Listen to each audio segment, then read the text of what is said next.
દીપ પ્રાગટ્ય આપણી સમગ્ર ચેતના ઉર્ધ્વ ગતિએ વિકસે એવો નમ્ર ભાવ આપણે દીપ ઉપર હંમેશા બની રહે એ જ ભાવ સાથે અહર્નિશિન્યમ ભર્ગો દેવસ્ય ધીમહિ ધિયો યો નઃ પ્રચોદયાત।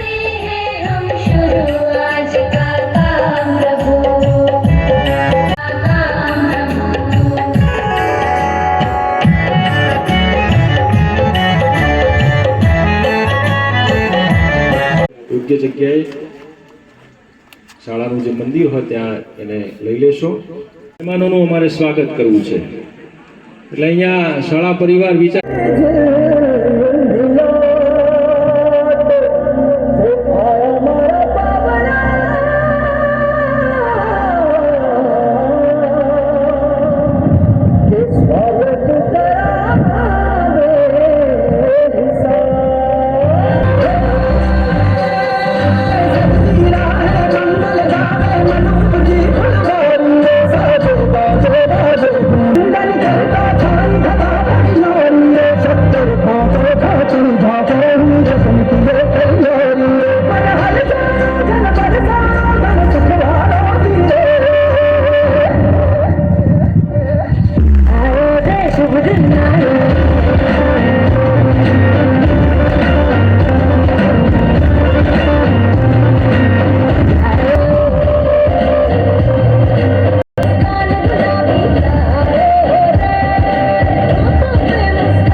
પ્રોગ્રામની કરવાની થોડી તૈયારીઓ શરૂ કરી હતી। છેલ્લે આ વર્ષે પ્રોગ્રામ કરવાનું નક્કી થયું।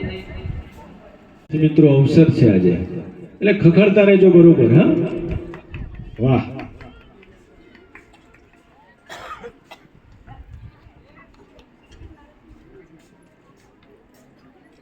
અધિકારી શ્રીના સ્વાગતને વધાવી લઈશું।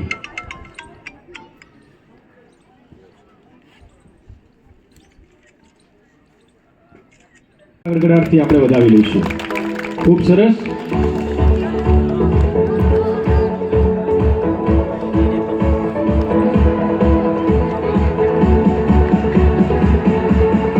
એમના આયોજનથી અને એમની શુભેચ્છાઓથી આપણે વિનંતી કે શાળા કક્ષાએ આપના કલ્ચરલ એક્ટિવિટી સીએમઓની ક્લાસ હોય એમાં આપણી જે કાર્યમાં પ્રતિભા હોય કૌશલ્ય હોય એમાં આપ સંકોચ રાખ્યા વગર આગળ આવશો તો જ તમારામાં રહેલી જે શક્તિ છે એને બહાર લાવી શકશો।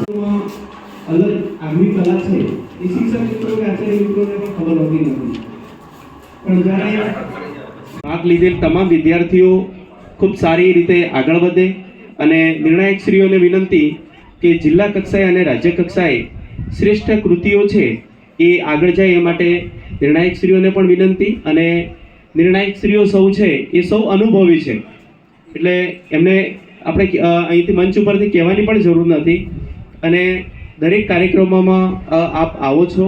નિર્ણાયક તરીકે નિવૃત્ત થયા પછી પણ આપ ભાગ લઈ અને વિદ્યાર્થીઓને પ્રોત્સાહિત કરી અને નિર્ણાયક તરીકેની સુંદર ભૂમિકા ભજાવો છો. એ વિદ્યાર્થીઓ સ્પર્ધકો અને સામે ગાજણના જે વિદ્યાર્થીઓ છે એ પણ ખૂબ સારી રીતે આ જે કાર્યક્રમ છે એ થકી આપ પણ પ્રેરણા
આમોડા સરસ્વતી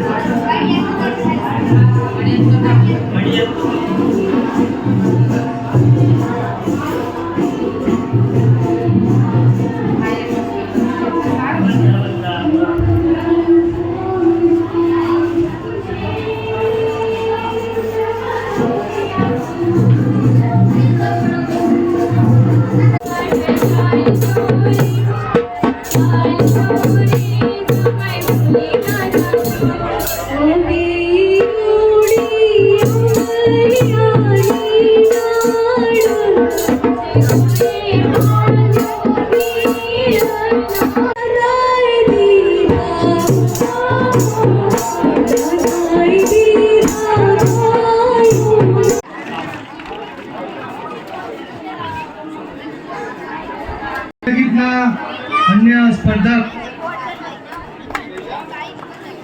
कटारा शीतलबेन विनोदभाई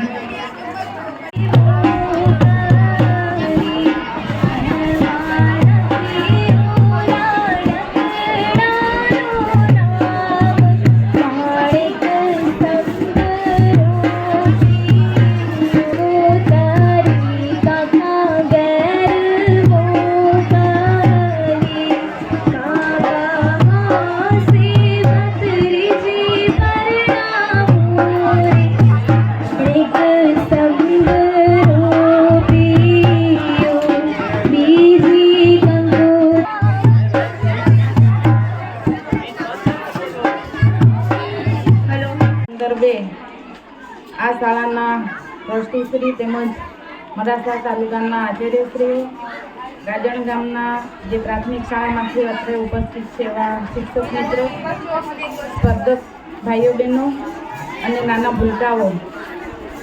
આમ તો પહેલાં જોઈએ તો યુવક મહોત્સવમાં આઈ થિંક મને ખબર છે ત્યાં સુધી 13 કૃતિઓ હશે અલગ અલગ પ્રકારની, અને બાકીની જિલ્લા કક્ષાએ એનું આયોજન થશે. અને જે અહીંયા લગ્ન ગીત ગવાય છે કદાચ ખુલ્લો વિભાગ હશે. એ ખુલ્લા વિભાગમાં દરેક વ્યક્તિ ભાગ લઈ શકે છે. આ યુવા મહોત્સવ સંદર્ભે જે વિદ્યાર્થીઓ છે કે જે આપણા યુવાનો છે એમની ભીતરની જે શક્તિ છે એ શક્તિને બહાર લાવવા માટે આવું પ્લેટફોર્મ જ્યારે મળતું હોય છે ત્યારે જ એ લોકો પોતાની જે શક્તિ છે એને દાખવી શકે છે. મમ્મી મને જો ને આ બે આંખોમાં કાંઈક થઈ ગયું છે. મમ્મી તું ક્યાં છે? માં મને કાંઈ દેખાતું નથી. મમ્મી તું ક્યાં છે? મને કાંઈ દેખાતું નથી. પ્લીઝ માં તું આય. મમ્મી ક્યાં છે? માં મમ્મી તું ક્યાં છે? મમ્મી જોને મને આ બે આંખોમાં શું થઈ ગયું છે, કશું દેખાતું જ નથી. ચાલ માં ડોક્ટર પાસે જઈએ.